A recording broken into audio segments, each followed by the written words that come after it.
¿Qué pasó en la COP27? Ya hablamos de varias cosas, de la falta de confianza que se tiene en las conferencias sobre el cambio climático en general, de las propuestas, discursos y el escenario renovado en el que se da la COP27 respecto a otras conferencias pasadas. Ahora pasamos a las conclusiones y las dudas que igual nos deja. ¿En qué terminó la COP27? 3 puntos que nos parecen importantes. 1. El gran logro, por lo menos en el papel, de la COP27 es el acuerdo de pérdidas y daños, que básicamente es un medio para establecer acuerdos de financiación con el fin de reparar las consecuencias del cambio climático en los países pobres. La creación, ojalá a corto plazo, de un comité de transición con participación de 3 países de América Latina y el Caribe y un total de 24 países para definir la gestión de este fondo. 2. La transición energética y la reducción de las emisiones de efecto invernadero, uno de los énfasis más grandes de la declaración final y aún así uno de los más dudosos. ¿Se reflejará el compromiso de la declaración en acciones eficaces? 3. El rechazo al llamado lavado verde y al enfoque en las acciones eficaces, así como castigos a los incumplimientos.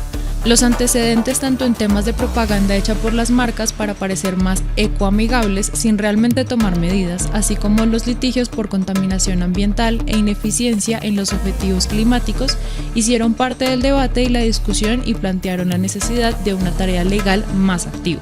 La acción climática se termina de confirmar como un deber legal y no una opción voluntaria en la COP27. Ahora vamos punto por punto. 1. El acuerdo de pérdidas y daños. Este fue el tema central de la discusión, la maldita financiación, y donde hubo una tendencia clara. Los países, insistimos, mal llamados desarrollados, querían mantener los mecanismos de financiación existentes que han demostrado funcionar eficazmente, ¿verdad? Mientras que los países en desarrollo insistieron en la creación de un fondo de pérdidas y daños donde la financiación recaería principalmente en el primer grupo de países. La idea principal es por qué nuestros países deben pagar el costo y además las consecuencias del desarrollo de otros. Una idea que proyectó muy bien Miyamoto. Un fragmento de su discurso lo compartimos en la parte 1. Si no lo han visto, vayan y denle un poquito de amor. Un like y una compartida nos ayuda mucho y les aporta a ustedes también. En todo caso, el acuerdo se logró. ¡Sí!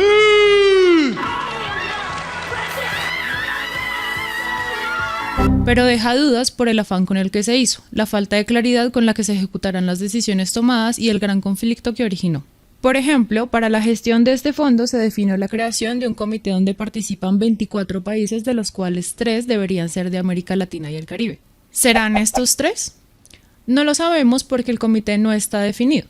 Y en la información que tenemos al momento de hacer este reportaje no están claros ni los plazos, ni los miembros. Todo es muy ambiguo aún y eso nos genera desconfianza. Pero lo peor de todo es que muchas de estas decisiones quedan aplazadas un año más. ¿Tú qué crees? ¿Se logrará crear este fondo? ¿Será este un mecanismo eficiente para mitigar los efectos de la crisis climática?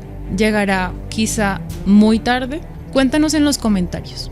Algo, sin embargo, que nos parece muy positivo en términos de financiación es el plan de ruta en la agenda de Bridgetown, puesto que plantea puntos concretos y plazos realistas. A mediados del próximo año se realizará una conferencia en París para solucionar los vacíos que deja la COP27 en este tema. Y un detalle importante de este proceso fue la insistencia de países, particularmente de la Unión Europea, en incluir países como China en los aportes a este fondo, a lo que China insistió en que la participación de países en vía de desarrollo debería ser solo voluntaria. Y bueno, esa es la posición del segundo país del mundo con mayor tasa de emisiones, pero también habría estado bien que la Unión Europea le insistiera a la principal economía del planeta de la misma manera. En fin, este último detalle, entre otras cosas, genera un tire y afloje innecesario en donde la Unión Europea y los Estados Unidos insisten en que países como India y China acojan los compromisos financieros a pesar de sus propias contradicciones. Y los segundos, a su vez, insisten en un contexto histórico a pesar de ser parte de las mayores economías del mundo en la actualidad. 2.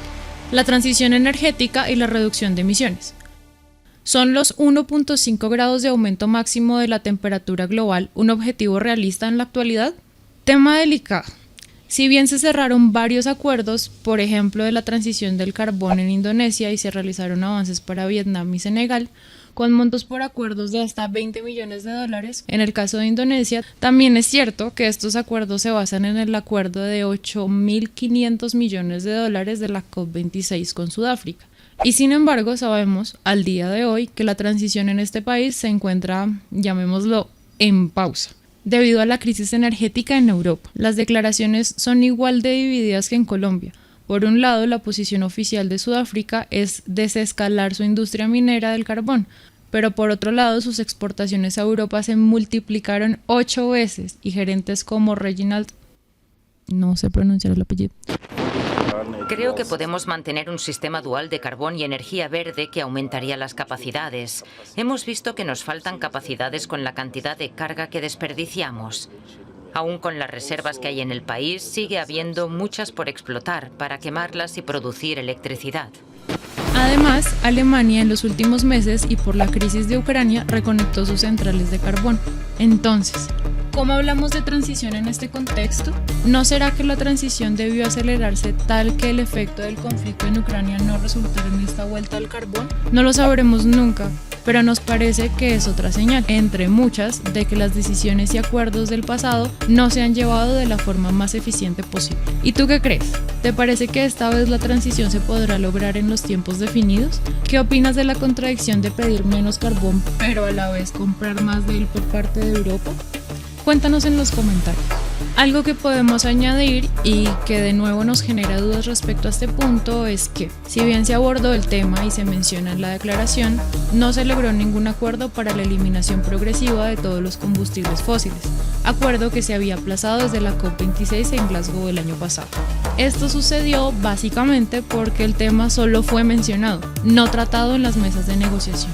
Estuvo presente en muchos discursos, siendo uno de los más insistentes en el tema el presidente colombiano Gustavo Petro y su ministra de Ambiente Susana Muhammad, quien también tuvo presente el tema del fondo del impuesto al carbono destinado a salvar la Amazonía y que apoyaría los objetivos buscados por el pacto estratégico con Alemania, Noruega y el Reino Unido. Bueno, hay un compromiso de renovación de nuestro pacto estratégico con Noruega, Alemania y el Reino Unido, y un desembolso adicional de 25 millones de dólares que van a alimentar ese fondo para salvar la selva amazónica y los ecosistemas de Colombia, que cuenta ya también hoy a partir de la aprobación de la reforma tributaria con el fondo del impuesto al carbono. Sin embargo, ninguno de estos acuerdos ocurrieron en la conferencia y ni siquiera se trataron temas como, por ejemplo, los incentivos a las industrias de combustibles fósiles hechos por países como Estados Unidos a través de sus subsidios.